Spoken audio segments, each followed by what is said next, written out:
Hello, mga kamaster, maraming salamat po sa lahat ng tumatangkilik ng ang daddy ng baby ko. Paki-follow and subscribe mga master para sa mga susunod pang mga kabanata. Kabanata 421. Kasabay nito, napagtanto ni Harriet na tila nagbago ang mukha ni Hailey. Kahit na maganda pa rin siya, parang may nagawa siya sa kanyang hitsura. Sa totoo lang, tinanggihan ni Harriet ang pag-uugali ng paghahangad ng kagandahan sa pamamagitan ng operasyon. Dahil ang kanyang katawan ay ibinigay sa kanya ng kanyang mga magulang, dapat niyang pahalagahan ang mga ito. I'm sorry sa pagpunta ko ng hindi imbitado sa inyong handaan, Lola. Kaya lang namiss kita ng sobra. Ang tingin sa mga mata ni Hailey ay tila hindi sinsero. Gayunpaman, tiniyak siya ni Harriet, no worries. Nakalimutan kong ipaalam sa iyo ang tungkol dito. Dahil kadalasan ang mga matatandang kamag-anak na dumarating taon-taon, masaya ako na dumating ka rin. Pagkatapos sabihin iyon, inutusan niya ang isa sa mga kasambahay, ay escort si Miss Seymour sa hardin para uminom ng tsaa.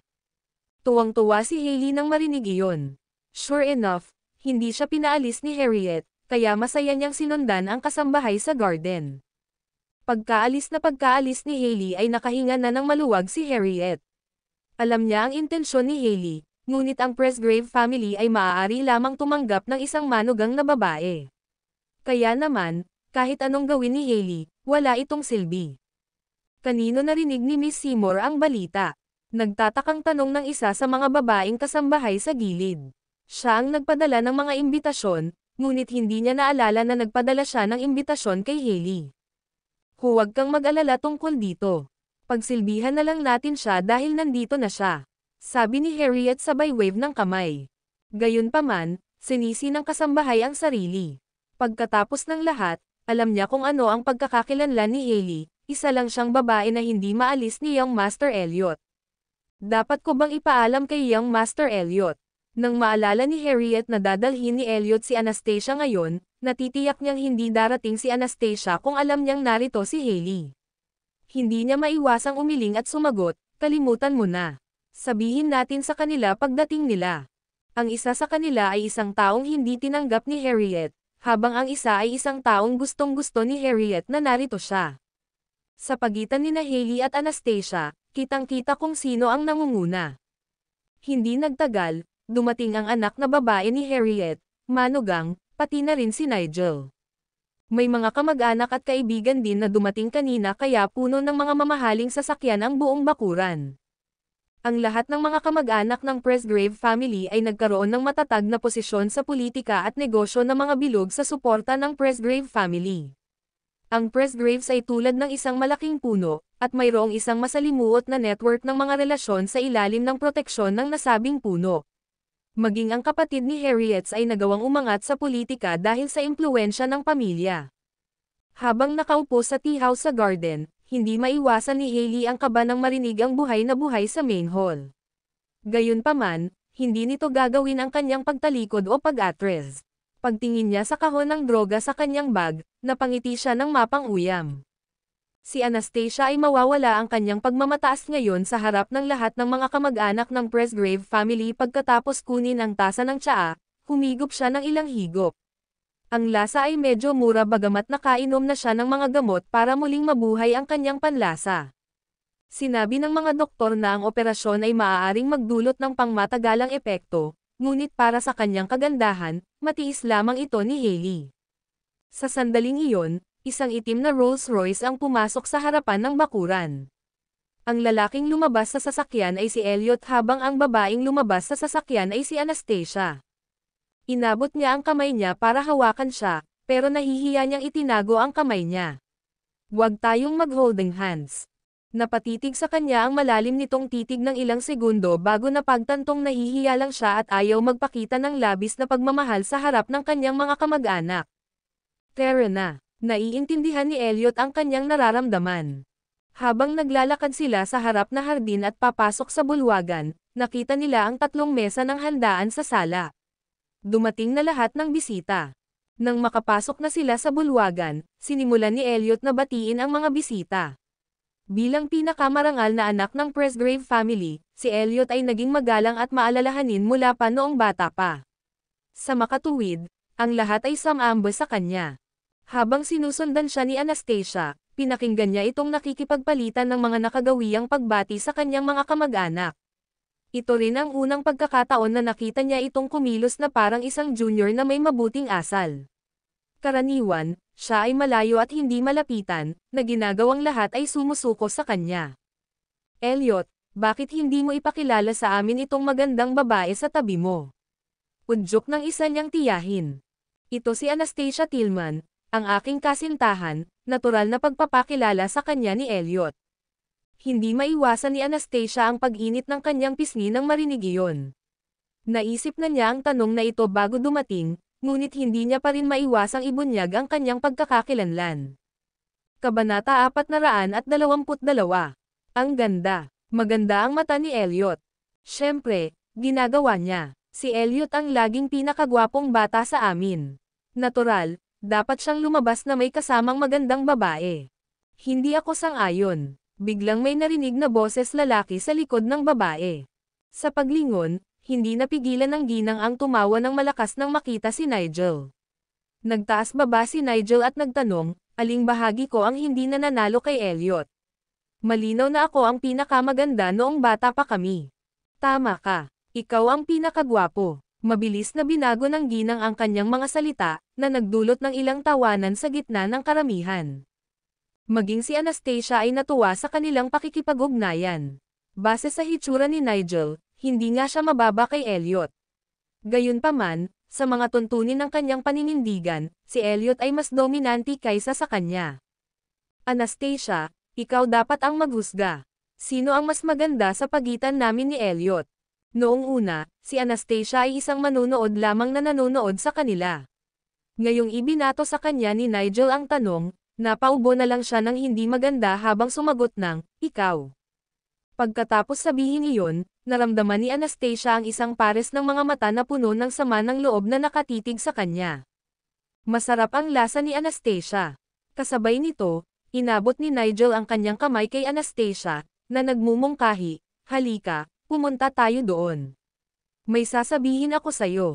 Gayunpaman, sa sandaling matapos niya ang kanyang pangungusap, pinaputukan siya ni Elliot ng mga punyal. Agad na naramdaman ni Nigel ang nakamamatay na titig at napagtanto na hindi na niya basta-basta kayang tretuhin si Anastasia. Ni hindi niya magawang makisali sa mga personal na gawain nito ngayong pag-aari na siya ng iba. Ano ba yan at hindi ka makapagsalita sa harap ko? Pinandilatan ni Elliot si Nigel para patunayan ang presensya niya. Tinakpan ni Anastasia ang kanyang bibig habang tumatawa, ngunit napabuntong hininga si Nigel habang sinasabing, "You petty man. Hindi ko ba pwedeng makausap ang girlfriend mo kahit saglit lang?" Hindi. Malamig na pagtanggi ni Elliot. Maging hasga, Anastasia. Siya yung hamarang sa atin nung sinubukan kitang habulin. Naging mabait ako na pinakawalan ka, ngunit tingnan mo kung paano niya ako tinatrato ngayon. Nagsimulang humagulgol si Nigel. Tawa ng tawa si Anastasia sa mga kalokohan niya. Hindi ako nakikialam sa laban mo. Dapat mong lutisin ito sa pagitan mo. Tara at batiin natin si Lola. Sa paglapag ng braso sa kanyang baywang, kinaladkad ni Elliot si Anastasia palayo kay Nigel. Dahil naiwan siyang walang choice, nagtag si Nigel dahil bored siya. Ang lahat ng dumalo sa piging ngayon ay halos mga nakatatanda, at lahat ng mga junior ay hindi nakadalo. Sa kasalukuyan, nakaupo si Harriet sa bulwagan at nakikipag-chat sa iba pang matandang ginang. Nang makita niya sina Elliot at Anastasia na lumalapit sa kanya, agad na napuno ng lamang at pagmamahal ang kanyang mga mata. Halika rito, Anastasia. Umupo ka, malumanay niyang iniaya. Kasama niyan, umupo si Anastasia sa tabi niya. Tumingin sa kanya si Harriet na may guilt at humingi ng tawad, hindi mo ba sinama si Jared? Pumunta si Jared sa lugar ng aking ama. Oh, gustong-gusto ko ang batang iyon. Napaka-adorable niya. Sa tuwing naiisip ni Harriet ang anak, agad niyang nakikita ang batang si Elliot sa kanya. Noon lang, hiniling ng kasambahay na kausapin si Elliot sa labas. Young Master Elliot, may sasabihin ako sa iyo. Nandito na si Miss Haley. Agad na nagdilim ang mukha ni Elliot. Sino ang nagpapasok sa kanya? Si Miss Haley ang pinakamaagang dumating, ngunit hindi ko alam kung sino ang nagpaalam sa kanya, walang magawa ang kasambahay. May bakas ng lamig na sumilay sa mga mata ni Elliot. Sino ang nakakuha ng impormasyon at nag-relay kay Hailey? Isa lang ang nakakaalam nito, at iyon ay ang kanyang personal assistant, si Daniel. Tila may paraan pa si Hailey na bumili ng impormasyon mula sa mga taong nakapaligid sa kanya. Nasaan siya? Walang pakialam na tanong ni Elliot. Nasa tea house siya sa hardin at hindi pa iniimbitahan sa bulwagan. Gusto mo ba siyang makita? Matapos masulyapan si Anastasia, naabala sa pakikipag-chat sa kanyang lola, naglakad siya patungo sa tea house sa hardin. Sa gilid na ito, si Hailey ay naghihintay na maimbitahan sa main hall. Gayunpaman, si Elliot ang bumati sa kanya sa halip na may mahabang mukha. Laking gulat ni Hailey. Nataranta, halos basagin niya ang tasa ng tsaa sa kanyang kamay. Paano mo nalaman na nandito ako, Elliot? Mula nang malaman niyang si Hailey ang dahilan ng paghihirap ni Anastasia noon, wala na siyang nararamdaman para rito. Ito ang pagtitipon ng aking pamilya. Walang dahilan para dumalo ka. Malamig na tinitigan siya ni Elliot. Kabanata 423. Namula agad ang mga mata ni Hailey. Bakit hindi ako makakapunta kapag nandito si Anastasia? Masyado kang bias, Elliot. Bahagyang kumunot ang noo ni Elliot at medyo malamig na sumagot, para sa akin, hindi ka maihahambing kay Anastasia. Noon pa man ay gusto kong makabawi sa iyo sa material na aspeto lamang, at dapat mong malaman iyon. Naramdaman ni Hailey na nagbago na si Elliot, at naging malamig ang ugali nito sa kanya. May sinabi ba sa kanya si Anastasia? Elliot, bakit mo ito ginagawa sa akin? May nagawa ba akong mali? Kinagat ni Hailey ang kanyang mapupulang labi at nagpakita ako ng nakakaawang tingin. Kasalanan mo ba kung si Anastasia ay hinaras 5 taon na ang nakakaraan? Tanong ni Elliot. Nang marinig iyon, nanginginig si Hailey. Siya ay umiling ng tame time at itinanggi, hindi ako iyon, hindi ako, Elliot. Ang kanyang stepsister ang gumawa nito. Kapag gusto ko siyang pigilan, huli na ang lahat. Sobrang pinagsisisihan ko ito ngayon, at karapat-dapat akong maput kay Anastasia. Si Hailey ay tila walang magawa sa ibabaw, ngunit sa katotohanan, kinasusuklaman niya si Anastasia sa kanyang mga buto. Tama nga, inilantad ni Anastasia ang nangyari noon para lang makuha ang puso ni Elliot. Sa pagtitig sa mukha ni Hailey, nakita lamang ni Elliot kung gaano kapangit ang kanyang pag-iyak pagkatapos niyang sumailalim sa plastic surgery. Lubhang hindi siya komportable, at hindi siya naniniwala sa isang salita na binitawan niya. Alam ni Hailey na maganda siya kapag nakangiti, ngunit hindi niya alam kung gaano siya kahindek-hindek kapag umiiyak.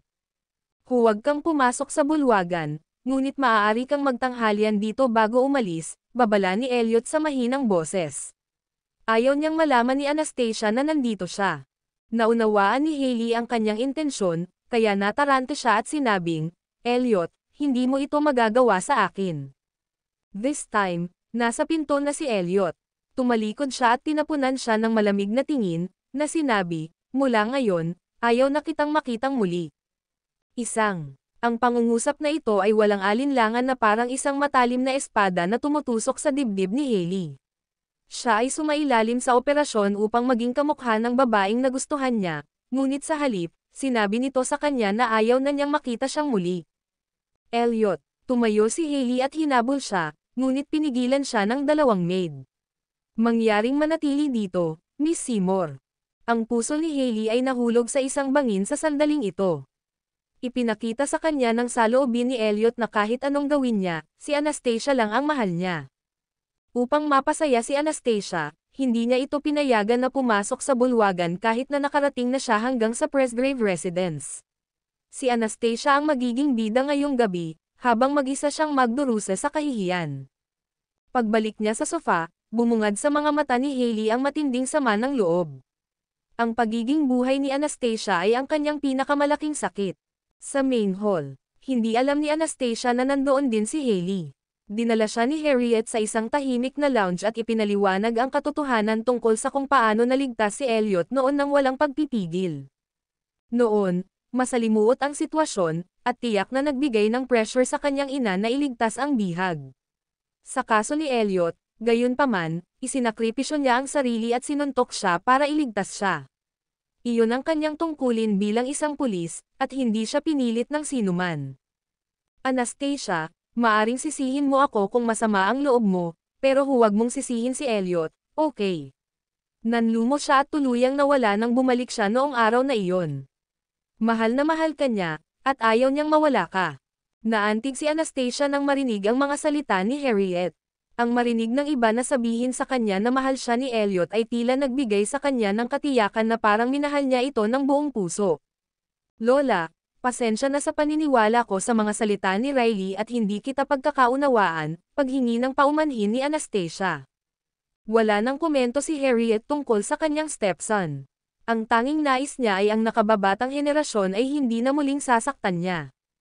Inutusan ni Elliot ang kasambahay na ihain si Hailey sa tea house at sinigurado na aalis ito pagkatapos kumain ng tanghalian. Nang lumipat sa tahimik na lounge, agad siyang nanlambot nang makita ang babaeng nakaupo sa sofa kasama ang kanyang lola. Mayroon na ngayong dampi ng init sa pagitan ng kanyang mga kilay, at ang lamig kay Hailey kanina ay ganap na nawala. Tumangala si Anastasia sa lalaking papalapit, at namumula sa kanyang mga pisngi ang pamumula ng hiya. Hindi mapigilan ni Harriet ang mapangiti nang makita sila. Well, it's time for me to go out and greet the guests now. Hahayaan ko si Elliot na makasama ka dito. Pagkatapos magsalita, lumabas ng kwarto si Harriet. Si Elliot ay natural na umupo sa tabi niya, nakatitig sa kanya na para bang hindi siya makontento sa babae. Kabanata 424. Biglang tumawa si Anastasia, pwede bang tumigil ka na sa pagtitig? Di ba sabi mo mas gwapo sa akin si Nigel? Nais ni Elliot na ayusin ang usaping ito sa kanya ng pribado. Nang makita siyang ganyan, humagalpak ng tawa si Anastasia. Ano, nagseselos ka ba? Habang siya ay tumatawa, ang mahahabang braso ni Elliot ay nakaunat at pumulupot sa kanyang baywang, hinayla siya pababa hanggang sa nakahiga silang dalawa sa sofa. Nasa ibabaw niya si Anastasia, nakatitig sa kanyang mukha na sobrang lapit para maaliw. Isang perpektong mukha na walang kapintasan ang naaninag sa kanyang mga mata. Tingnan mong mabuti, hindi ba naaayon sa pamantayan mo ang mukha ko? Sinadyang inilarawan ni Elliot ang kanyang sarili ng malungkot. Bilang tugon, tinagat ni Anastasia ang kanyang mga labi at ngumiti. Bakit naging competitive siya? Bakit pinilit niyang ikumpara ang sarili kay Nigel sa hitsura? Siguradong mas childish siya kaysa sa anak niya. Gwapo ka. Sa totoo lang, ikaw ang pinakagwapong lalaki para sa akin. Ginamit ni Anastasia ang parehong panlilinlang na hinikayat niya sa kanyang anak. Buti na lang at mukhang mas gumana sa kanya ang trick. Ibinaba ni Elliot ang kanyang manipis na labi, nagtanong, talaga? Oo, ito ay totoo. Sa hitsura, nauuna ang anak ko, pangalawa ka, at nasa ikatlong pwesto si Nigel, seryosong sagot ni Anastasia sa kanya. Dapat ay makontento na siya sa sagot niya ngayon. Alam ni Elliot na napakahirap na manalo kay Jared at maaga ang unang pwesto, kaya nasiyahan siya sa huling resulta. Noon lamang napagtanto ni Anastasia na nakahiga pa rin siya sa kanyang mga bisig, at naramdaman niya ang init na nagmumula sa kanya sa pamamagitan ng kanyang damit. Medyo mainit ang init ng balat nito na hindi niya kayang tiisin kaya agad siyang nagpumiglas na bumangon. Gayunpaman, ang mahahabang braso ni Elliot ay tamad na nakapulupot sa kanyang baywang, at isang malisyosong ngiti ang sumilay sa kanyang mukha. Elliot, bitawan mo ako, mahinang reklamo ni Anastasia. Kung hindi mo ipinakita sa akin ang iyong pagmamahal, hindi kita bibitawan, sabi ni Elliot na nakangiti. Anong ibig mong sabihin? Napaka-unreasonable mo talaga minsan. Sapat na sa kanya si Anastasia. Paano niya nasasabi ang mga bagay na iyon nang hindi malinaw? It's either you kiss me, or I kiss you. Pumili ng isa. Nakagawa ba ito ng pagkakaiba? Hindi ba siya hahalikan sa huli? Ang galing niyang negosyante. Hindi rin. Gusto kong lumabas para kumain ng masarap. Nang matapos magsalita si Anastasia ay pilit siyang bumangon. Umupo si Elliot sa tabi niya, ngunit sa sumunod na segundo, muling bumagsak ang dalawa sa sofa. Sa pagkakataong ito, si Anastasia ay nasa ibaba ni Elliot. Ikaw, inakala ni Anastasia na si Elliot ay isang masamang tao. Hindi ako susuko hanggat hindi ko nakakamit ang aking layunin, sabi ni Elliot bago hinalikan ang kanyang mapupulang labi. Biglang naramdaman ni Anastasia na parang may dumadaloy sa kanyang katawan. Parang nababaliw na siya. Gustong-gusto ni Elliot na makipagkulitin sa kanya anuman ang okasyon. Gayunpaman, walang duda na ang halik ay kapana-panabik at matamis. Habang ang sikat ng araw ay sumisikat sa sofa, si Anastasia ay napaliligiran ng kanyang hininga, nagpapakasawa sa kanyang banayad at maislan na halik. Si Elliot ay may espesyal na kakayahan, sa tuwing titingin o hahalikan niya si Anastasia ay para siyang tumutulo ng pulot. Tumingin ito sa kanya na para bang mahalaga sa kanya ang mundo. Nang makarinig ng mga yabag mula sa labas ng bintana, tinulak siya ni Anastasia ng malakas, dahilan para matambo siya sa lupa. Sa isang malakas na kalabog, ang ulo ni Elliot ay tumama sa lupa. Nako, mahal. Elliot, okay ka lang. Umupo si Anastasia. Nakaramdam siya ng sama ng loob para kay Elliot, na kasalukuyang nakahandusay sa lupa. Gaano siya kalakas na itulak siya ngayon? Gaano kalala ang sakit ng tumama ang ulo niya sa lupa? Bagamat may patong-patong na carpet, ngayon lang talaga nagkaroon ng malakas na kalabog. Ang mga mata ni Elliot ay puno ng mga hinaing. Sinusubukan mo bang patayin ang iyong asawa? Nang makitang nakahiga na siya sa sahig at hindi na makatayo, inabot niya ito para hilahin siya habang humihingi ng tawad, sorry. Akala ko papasok ang lola mo at makikita tayo. Alam na ngayon ni Elliot kung ano ang mangyayari sa kanya kung magagalit siya sa kanya pagkatapos ng kasal. Haharapin niya ang kapalarang mapababa sa kama. Dahil sa lakas ng pagkakahila niya, muli siyang itinulak ni Elliot sa sofa. Hindi kita mapapatawad kung hindi mo muna ako hahalikan. Nagkusa ngayon si Anastasia at hinalikan siya sa pisngi. Masaya. Sa labi, paalala ni Elliot. Inilibot ni Anastasia ang kanyang mga mata at bamulong, napakaamo mo. Huwag mo akong iikot sa mata mo. That's rude, muling paalala ni Elliot. Defying him, Anastasia rolled her eyes before uttering proudly, we're not officially in a relationship yet. May pagkakataon ka pang tumakas. Kabanata 425. Hindi alam ni Elliot kung ano ang gagawin sa kanya. Kaya lang, yamakap si Anastasia sa kanyang leeg at siniil ng halik sa manipis na labi. Lahat ng peachy. Kakain na ako ngayon. With that, hinimas niya ang kanyang damit at lumabas. Sa kanyang likuran ay mukhang maharlika pa rin ang lalaki sa kabila ng pagkakaupo sa carpet, at baka sa kanyang makisig na mukha ang kalokohan.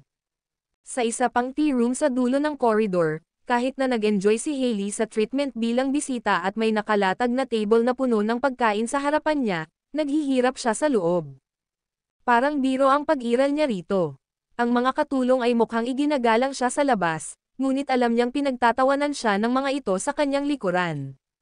Kinasusuklaman niya si Elliot sa pagtrato sa kanya ng ganoon, ngunit lalo niyang kinasusuklaman si Anastasia. Si Anastasia ay malamang na nagbulong ng mga kakilakilabot na bagay tungkol sa kanya sa mga tainga ni Elliot, na naging isang masamang babae.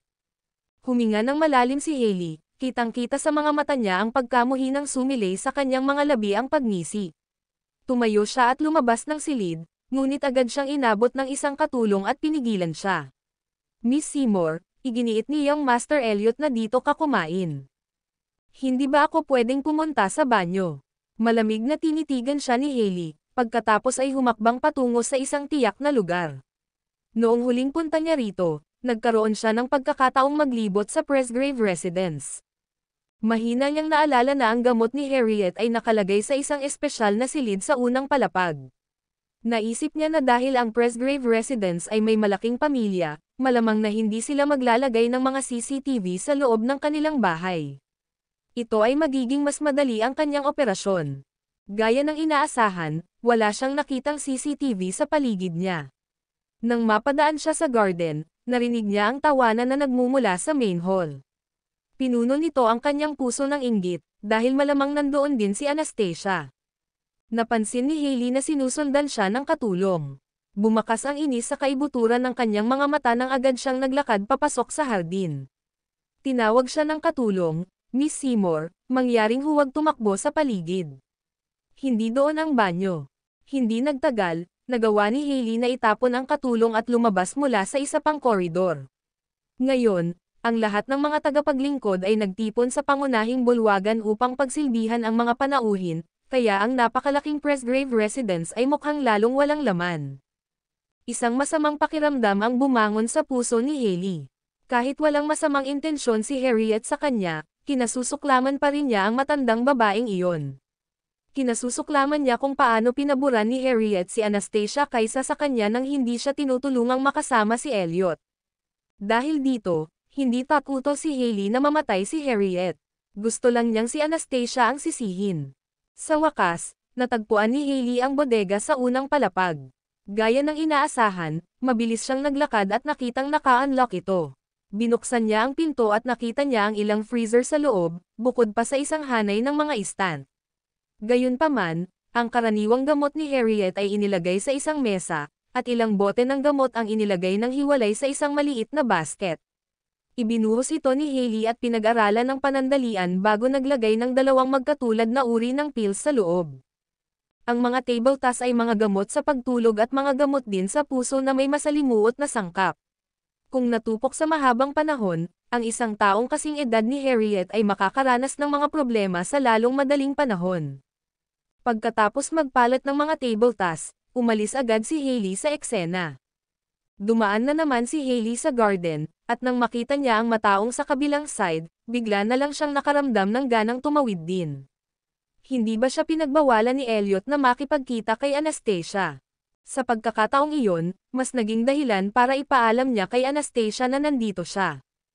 Kusa namang lumapit si Hailey sa main hall. Nang makita niya ang dalawang magandang damit na babae sa kanyang harapan, bigla niyang nilagay ang kanyang kamay sa kanyang noo at bumagsak sa sahig. "Oh, ayos ka lang ba, miss?" Gaya ng inaasahan, isa sa mga babae ang sumugod sa kanya. Nawalan ng malay kaagad si Hailey, at narinig niya ang sinabi ng isa pang babae, "Pupunta ako para humingi ng tulong." Sa mesa, tinitimplahan ni Anastasia ang mga dessert nang marinig niya ang isang babae na sumugod, na nagsasabing, "Halika dali. May nahimate lang. Bilisan mo at ipadala mo siya sa..." Nagdahilan lang si Elliot na sagutin ang isang tawag, at si Anastasia ay nakaupo sa tabi ni Nigel. Nang marinig nila ang mga sigawan, si Nigel ang unang bumangon. Sinundan siya ni Anastasia palabas. Tumingin si Nigel kay Hailey at nagtanong, medyo natigilan, "Sino siya?" "Huwag mo na lang pansinin iyon at ipadala siya kaagad sa ospital," udyok ng ina ni Nigel. Nang makita ni Anastasia si Hailey na nakahandusay sa sahig, agad siyang nabigla. Hindi niya inaasahan na nandito rin si Hailey. Maya-maya lang, may sumigaw, "She's waking up." Kabanata 426. Si Hailey, na nasa mga bisig ni Nigel noon, ay biglang nagmulat ng kanyang mga mata. Agad siyang pinababa ni Nigel. Maya-maya lang, nagmamadaling lumapit ang isang katulong. "Miss Seymour, bakit ka nandito? Hinanap kita sa lahat." "Anong problema nitong Miss Seymour?" tanong ni Brenda. "Sinabi sa amin niyang Master Elliot na hayaang kumain si Miss Seymour sa gilid ng bulwagan," sagot ng katulong. Sinalubong ng tingin ni Anastasia si Hailey, at ang puot sa mga mata ni Hailey ay nakadirekta sa kanya. Naunawaan kaagad ni Anastasia na dumalo rin si Hailey, ngunit nagayo si Elliot ng hiwalay na dining area para sa kanya. Siguradong hindi dumating si Hailey sa opisyal na imbitasyon, siya ay dumating sa kanyang sariling kagustuhan. "Ikaw," tumingin si Nigel kay Hailey, pagkatapos ay bumalik kay Anastasia. Pakiramdam niya ay parang nakilala niya ang bootleg na bersyon ng Anastasia, at ang mga bakas ng plastic surgery ni Hailey ay nakikita sa sikat ng araw. "Miss Seymour, maghahanda ako ng kotse para pabalaykan kapag katapos kumain." Lumapit ang kasambahay at sumenyas kay Hailey. "Sa ganitong paraan, pakiusap. Ipapaalam ko muna kay Old Madam Presgrave," sabi ni Hailey sa kasambahay. "Paumanhin, ngunit hiniling sa akin niyang Master Elliot na iuwi ka kaagad." Ayaw ng housekeeper na maapektuhan ni Hailey ang ibang mga bisita. Medyo nag-aatubili si Hailey, ngunit sa pagkakataong iyon, lahat ng mga babaeng bisitang nakapaligid sa kanya ay sinusuri siya ng may pagtataka. Ang tanging nasabi niya ay, "Sige, aalis na ako. Gayunpaman, maaari bang makipag-usap muna ako sa aking kaibigan?" With that, tinuro niya si Anastasia. Agad na tumanggi si Anastasia sa pang-aalipusta. "Walang sasabihin sa pagitan natin. Anastasia, noong sinaktan ka 5 years ago, sinabi mo na ako ang may gawa nito. Bakit mo sinabi kay Elliot na ako ang nasa likod nito? Kailan ko inutusan ang isang punong abala na matulog sa iyo, na naging sanhi ng pagsilang mo ng isang anak na lalaki bilang isang resulta. Malakas na sabi ni Hailey. Sa gilid, galit si Nigel na gusto niyang takpan ang bibig nito. Katulad nito, namula ang mukha ni Anastasia dahil sa galit. Sinasadyang binanggit ni Hailey ang pangyayaring ito sa harap ng lahat ng bisita. Hailey, tama na ang gulo. Maya-maya lang, naglakad si Elliot papunta sa kanila mula sa kung saan, madilim ang kanyang ekspresyon. Nagulat, medyo nang inag si Hailey, pero nagtaas siya ng boses para sumagot, may nasabi ba akong mali? Elliot, ayokong magkamali ka. Hindi ko talaga siya sinaktan. Naikuyom ng mahigpit ni Anastasia ang kanyang mga kamao habang nanginginig sa galit. Kahit hanggang ngayon, patuloy na tumatawid si Hailey sa linya.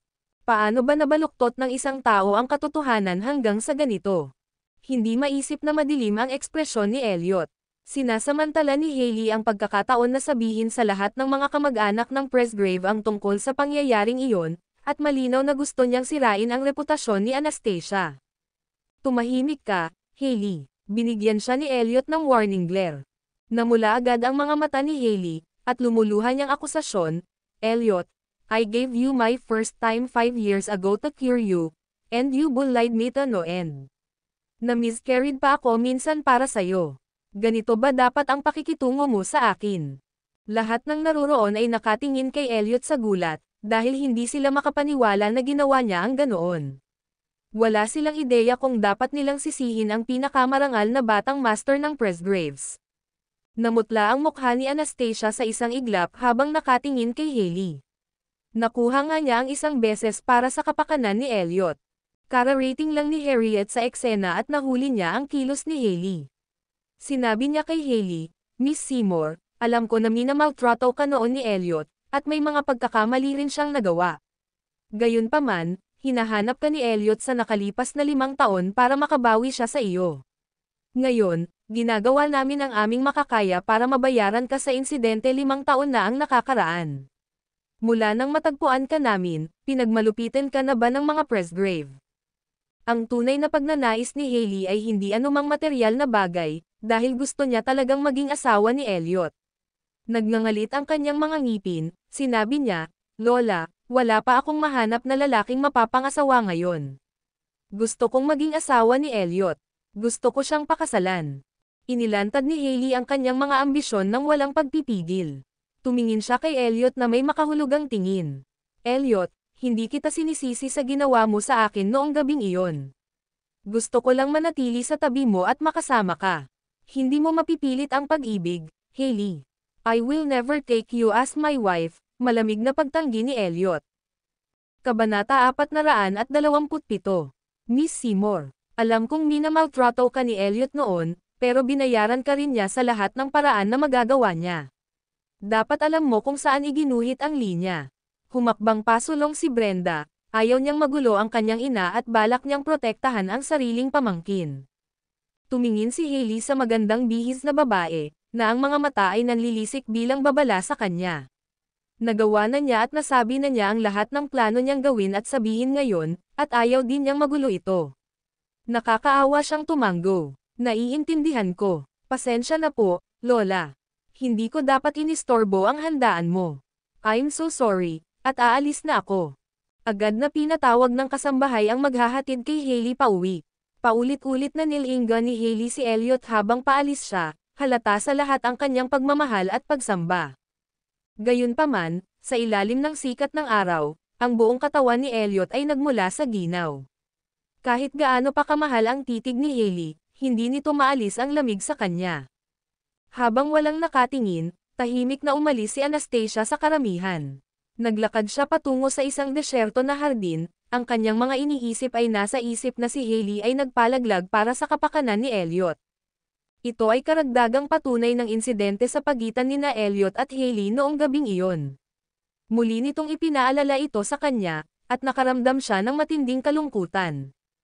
Tinulungan ni Brenda ang kanyang ina pabalik sa loob para makapagpahinga. Naiintindihan din ng iba pang mga kamag-anak at kaibigan ang sitwasyon ng mga Presgrave, kaya hindi sila nagbigay ng anumang komento tungkol dito. Ang Presgrave family ay talagang makapangyarihan dahil ang mga miyembro nito ay nagkakaisa. Noon lang, Nakaramdam si Harriet ng kaba sa kanyang dibdib. Sinabi niya sa kasambahay, Jody, kunin mo ang aking gamot. Mangyaring huminahon, Old Madam Presgrave. Huwag mong pakinggan ang mga salita ni Miss Seymour. Nakuha niya ang isang bata para sa kapakanan ni Elliot. Isang anak ng Presgraves. Nanghihinayang sabi ni Harriet. Mama, wag po kayong mag-isip ng ganyan. Magiging problema talaga kung magkakaanak si Elliot sa babaeng iyon. Alam ni Brenda, pagkatapos ng lahat, ang isang taong may personalidad na tulad ni Hailey ay hindi karapat-dapat na magpakasal sa Presgrave family. Noon lang, dinala ng kasambahay ang gamot. Binigyan din niya ng tubig si Harriet para inumin ang mga pills. Pagkatapos inumin ni Harriet ang gamot, bumantong hininga siya. Hindi bale. Ano, ang tamang asawa para kay Elliot ay si Anastasia lang. Oo, sana rin ay pakasalan ni Miss Tillman si Elliot. Mas gusto rin talaga ni Brenda si Anastasia. Iniligtas ni Anastasia ang buhay ng kanyang anak, pagkatapos ng lahat. Nang matagpuan ni Elliot si Anastasia, nakaupo siya sa isang swing sa hardin. Tulala siya habang nakaupo sa swing, at nang iyangat ng hangin ang buhok niya, parang kumikinang din ang buhok niya sa ilalim ng sikat ng araw. Para siyang prinsesa na mabigat sa pag-aalala. Bahagyang humakbang si Elliot at lumapit sa kanya. Pagkatapos, sinimulan niyang itulak ang swing sa paggalaw. Hinayaan siya ni Anastasia na magpatuloy sa pagtutulak bago siya nagtanong, kailan mo nalaman na na-miscarried si Hailey para sa iyo noon? Huling beses, noong nagpadala siya sa iyo ng isang larawan, totoo ang sagot ni Elliot.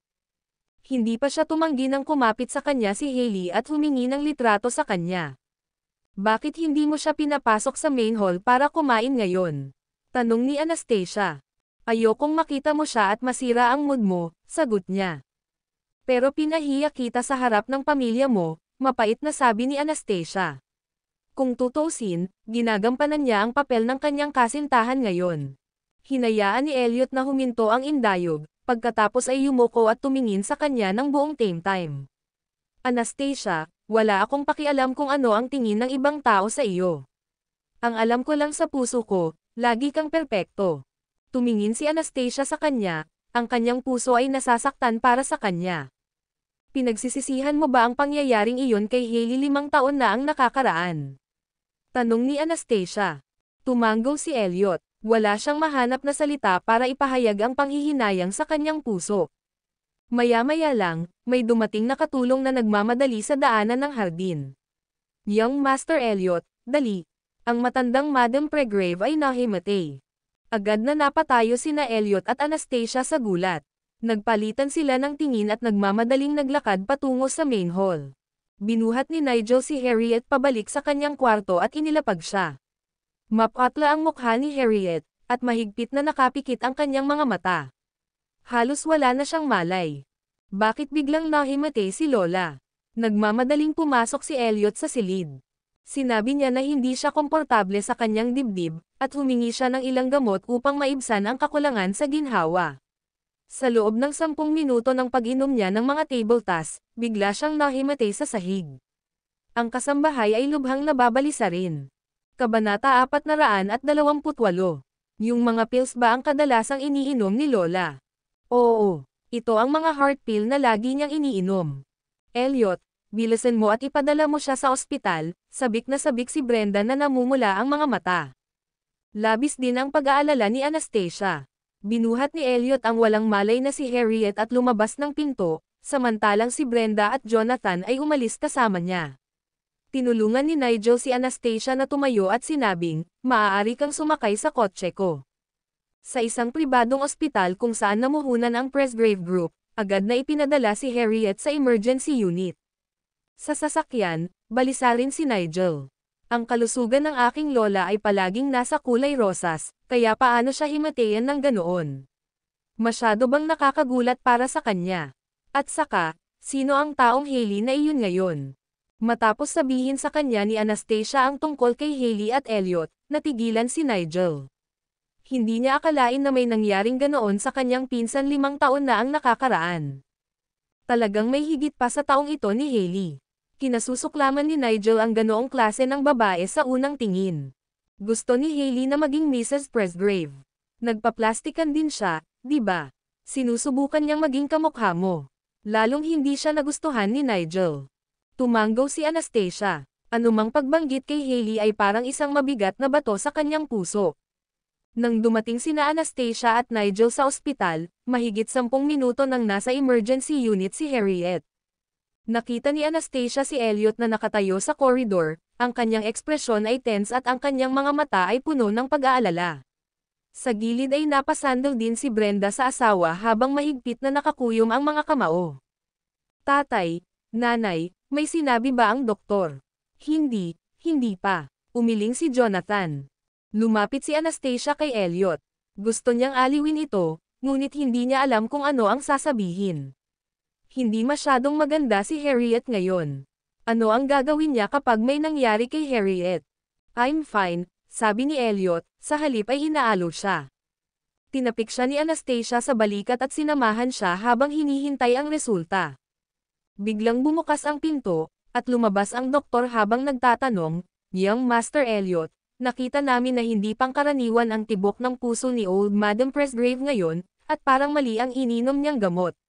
Sigurado ka bang umiinom siya ng heart pills na madali sa kanya? Ano ang sitwasyon ng aking lola? Kanina lang namin nilinis ang tiyan niya, and we're trying to lower her blood pressure. Gayunpaman, maaaring ito ay isang mahirap na karanasan para sa kanya." Nang marinig iyon, lahat ng naruroon ay nakaramdam ng kirot sa kanyang puso. Napansin ni Anastasia ang mahigpit na nakakuyom na mga kamao ni Elliot, at naawa rin siya sa kanya. "We'll do our best para magkamalay siya. Young Master Elliot, maaari mo bang dalhin sa akin ang mga pills na karaniwang iniinom ni Old Madam Presgrave sa bahay? Gusto ko silang suriin." Tumanggaw si Elliot. Nang muling isara ng doktor ang pinto, tinawag ni Elliot ang kasambahay at hiniling na ihatid ang gamot. Matanda na si Mama ngayon, pero kailangan pa rin niyang magdusa ng ganito. "I feel so sorry for her," sabi ni Brenda habang nakahawak sa kanyang dibdib. Maging ang mga normal na tao ay hindi kayang tiisin ang lahat ng paghihirap na ito. May mali ba sa gamot? Kumunat ang noo ni Jonathan. Intuitively naisip ni Anastasia ang isang tao. Si Hailey ay lumitaw sa Presgrave residence ngayon, at siya ay isang masama at mapanlinlang na babae. May kinalaman kaya siya dito? Gayunpaman, itinago ni Anastasia ang hula na ito sa kanyang sarili. Pagkatapos ng lahat, wala siyang masasabi ng walang patunay. Matapos ang mahigit 2 oras sa emergency unit, inilipat si Harriet sa ward. Sa loob ng kalahating araw, tila nadagdagan pa siya ng ilang taon, at mukhang mas mahina siya. Noon lang, dinala na rin ng kasambahay ang gamot, na agad namang ipinadala sa doktor para sa pagsusuri. Tiningnan ni Anastasia ang oras at nakitang halos 4 PM na. Tinawagan niya ang kanyang ama at hiniling sa kanya na ibalik ang kanyang anak sa kanyang tahanan at doon na magpalipas ng gabi, at babalik siya kaagad pagkagising ni Harriet.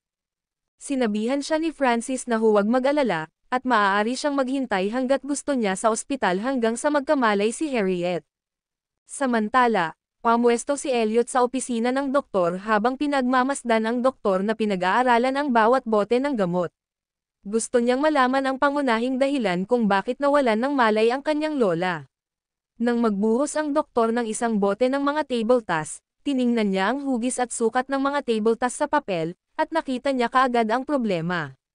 Hindi ito gamot sa puso. Nagkaroon ba ng halo? Kabanata 429. Lumapit din para tingnan ang kasambahay na nakatayo sa gilid. Bulalas niya, kailan naging napakalaki ng mga table tas. Kahit na ang mga marka ay hindi katulad ng mga tabletang karaniwang iniinom ni Old Madam Presgrave. "I don't think these are heart pills also.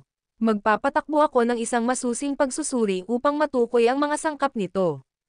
Napatingin si Elliot sa kasambahay. "Jody, anong nangyayari?" "Hindi ko rin alam, Young Master Elliot. Ang mga table tas na ibinigay ko kay Old Madam Presgrave kahapon ay normal pa rin ang sukat, ngunit paano sila naging mas malaki ngayon?" Wala ring ideya ang kasambahay kung ano ang nangyayari. Malamang may nagpalit ng laman. Kasabay nito, kumuha ang doktor ng isa pang bote at ibinuhos ang mga table tas sa isang piraso ng papel upang suriin ang mga ito. Ito ay mga table tas sa pagtulog, ngunit may mali din sa kanila. Kahit na halos magkamukha ang mga ito, Ang mga tabletang ito ay naglalaman ng 6 na beses kaysa sa mga nilalaman ng mga table task na karaniwan kong inireseta kay Old Madam Presgrave.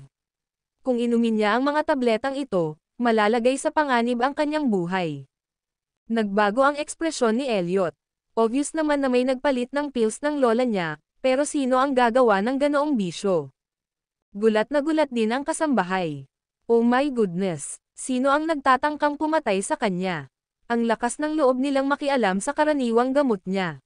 Mas mabuting malaman mo sa lalong madaling panahon. Tumingin ang doktor kay Elliot.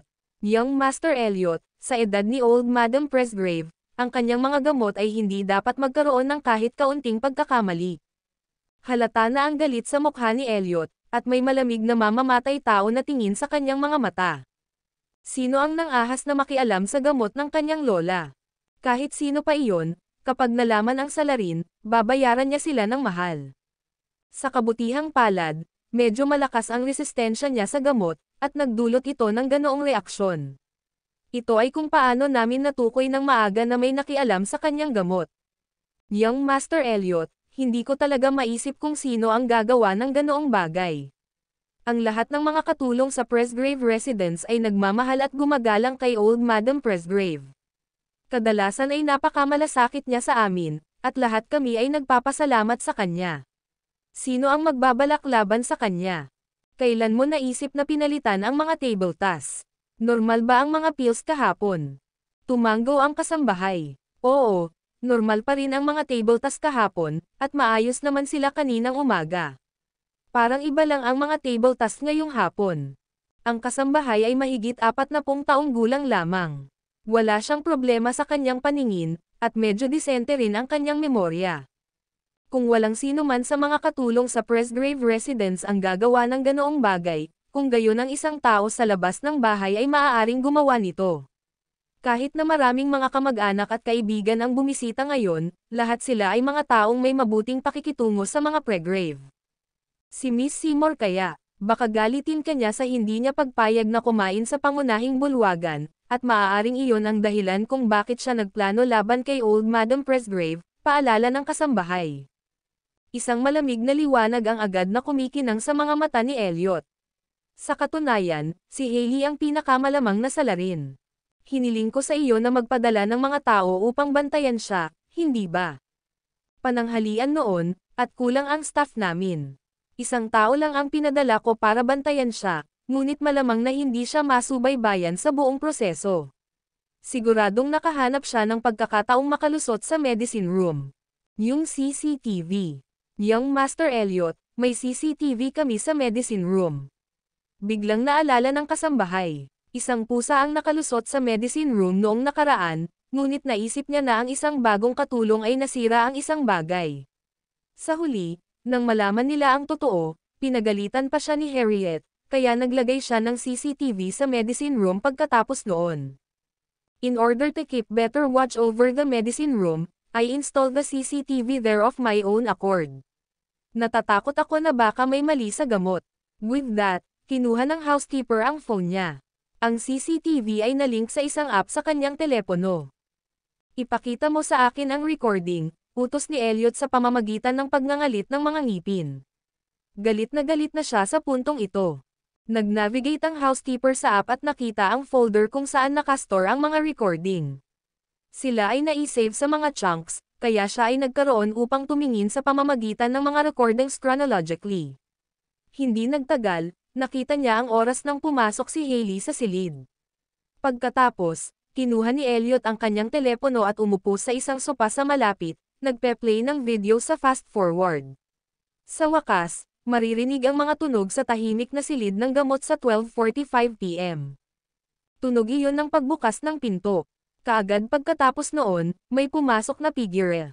Sino pa kaya ito kundi si Hailey? Tumingin siya sa paligid niya saglit, saka nagsimulang magpalat ng laman ng mga bote ng gamot. Ang kanyang masamang gawa ay nakunan mismo sa kamera. Kabanata 430. Iust as expected, si Hailey. Hindi ako makapaniwala na kaya niyang maging ganito kasama sa murang edad. Hindi pa ba siya pinakitunguhan ni Old Madam Presgrave? Ang kasambahay ay hindi pa nakakita ng ganoong bisyo na babae. Pinagmasdan ni Elliot ang buong proseso ng pagpapalit niya ng gamot, na tumagal ng ilang minuto. Ang gwapo niyang mukha ay tensyonado, at isang nakakatakot at malamig na aura ang bumungad sa kanya. Naisip na niya na siya ay hindi kapani-paniwalang masama noong una niyang sinaktan si Anastasia noong mga nakaraang taon. Hindi niya inaasahan na malalagay din sa panganib ang buhay ng kanyang lola. Walang ideya si Hailey na ni-record ang bawat aksyon niya. Nang lumingon siya ay tumingin pa siya sa gamot na may mapait na ngiti sa labi. Ilang segundo siyang napangiti ng maluwag bago tuluyang umalis. Halos mabaliw ang kasambahay sa kanyang galit. Malinaw na may intensyon si Hailey na saktan ang mga tao, at hindi siya makapaniwala na ang puso ni Hailey ay maaaring maging napakapangit sa ilalim ng magandang panlabas. Padalhan ako ng kopya ng video. Ibinalik ni Elliot ang telepono sa kasambahay, pagkatapos ay tinanong ang doktor, kumusta ang kalagayan ng aking lola ngayon? Mabuti ang kalagayan niya, at ang kanyang presyon ng dugo ay kinokontrol. Maaari siyang manatili sa ospital, at titingnan natin siya sandali. Sa kabutihang palad, ang gamot ay hindi ganap na nasisipsip sa kanyang katawan. Tumango si Elliot, pagkatapos ay sinabi sa kasambahay, huwag mong sabihin sa lola ko ang tungkol dito. Ayokong maapektuhan siya. Naiintindihan mo, young Master Elliot. Mangyaring huwag pabayaan si Hailey. Masyado siyang masama. Galit na galit din ang kasambahay. Kung hindi malalaman si Hailey, baka siya ang sisihin. Hindi niya maisip kung ano ang mangyayari sa kanya. Pagkatapos, isa pa, si Harriet ay napakabait na tao, kaya kung ang matandang babae ay pumanaw ng ganoon lang, siya ay mabubuhay sa lahat ng mga araw ng kanyang buhay sa panghihinayang. Hindi ko siya papakawalan ng ganoon kadali, sabi ni Elliot sa pamamagitan ng pagngangalit ng mga ngipin. Tapos na ang magagandang araw ni Hailey. Hindi agad nakabawi si Elliot kay Hailey. Sa ngayon, gusto na lang niyang maghintay hanggang magising si Harriet, at haharapin niya ang bagay na ito kapag naging maayos na ang kalagayan nito. Gayunpaman, mayroon pa siyang isa pang taong dapat harapin. Inabot niya at Daniel ang number ni Ray. Hayaan si Daniel na alagaan si Hailey ngayong gabi, at bantayan siyang mabuti sa buong proseso. Gusto kong malaman ang relasyon niya kay Hailey, ako. Naiintindihan. Naramdaman ni Ray na may mangyayari kaya ginawa niya ang sinabi sa kanya. Samantala, walang alam si Hailey tungkol kay Harriet na na-hospital. Pagkatapos niyang pabalaykan sa villa, umiinom siya at tuluyang nalasing. Pagkatapos ng kanyang inuman, nakatanggap siya ng tawag mula kay Daniel. Hiniling sa akin ni Pangulong Presgrave na pumunta at alagaan ka. Okay ka lang ba, Miss Seymour? Tanong ni Daniel sa telepono. Halika dito, Danny. Kailangan kita. Sa sandaling iyon, gusto lang ni Hailey na maasahan ang isang lalaki. Pupunta ako dyan. Dahil ito ang utos ni Elliot, may valid na dahilan si Daniel para pumunta at alagaan si Hailey. Ilang sandali lang ay dumating na si Daniel. Nang makita niya si Hailey na nakahiga sa tambak ng mga bote ng alak, lumapit siya at tinulungan siyang tumayo. Miss Seymour, lasing ka na. Danny, ganun na ba talaga ako kabadluking? Mas mababa ba talaga ako kay Anastasia? Sumuyo lang si Daniel sa kanya habang sinabi niyang, hindi, napakaganda mo rin. Paanong si Elliot ay may mga mata lamang kay Anastasia, bagaman? Paano naman ako? I put in so much effort to look like her, but Elliot didn't even spare me a look. Hindi niya alam kung gaano ako kay-tikat noong nasa operating table ako. Maging ang panlasa ko ay nagkamali, ngunit hindi pa rin niya ako gusto. Humagulgol si Hailey sa mga bisig ni Daniel. Ang eksenang ito ay nakuna ng kamera sa hindi kalayuan, dahil nagpadala si Ray ng mga tao para bantayan sila. Walang kamalay-malay sina Hailey at Daniel sa lahat ng ito habang nag-uusap sila sa silid. Danny, buhatin mo ako sa taas.